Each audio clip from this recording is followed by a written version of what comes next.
池塘一堆烂泥，老人家利落地将野莲珠塞进土里。哇塞，这么大，都这样弯腰把它全部插完哦。哎，都是小肠的啦。哦，寒冬之际，冷风来袭，另一边几个年轻人浸泡在池塘里，忍受直打哆嗦的低温，忙着采野莲。就把它拉出来。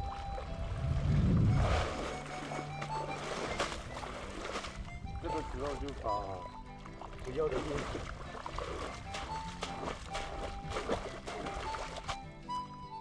这样就 OK 了。好利落哦。真没说的轻松，光要把野莲拉出水面，得整个人潜入水里。潜水衣是必要装备。别看黄俊杰行动自如，脚下踩的是烂泥，外行人可寸步难行。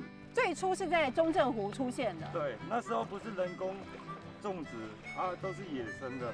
是从父亲身上延续对野莲的印象。这几年水莲菜价格好，黄俊杰干脆辞去北部的工作，回家乡高雄接手事业。我爸爸他们50岁以上的叫他们来泡水，那真的是对啊，太折磨了。对，所以我们都是年轻人啊。重活由年轻人分担，10度低温下还能忙到汗流浃背，的确耗费体力。这都要长时间泡在水里哈，所以我看都是壮丁在做，嗯对不对？对啊，没错啊。不会开吗？会累吗？不啊。哦，习惯了就好。看秋后，真的，你是几个小时哎？好几个小时哎，我没有去计算哎，我就一直拔，拔到一定的数量的时候，我才那个，对。不会开吗？会累吗？看秋后，习惯了就好。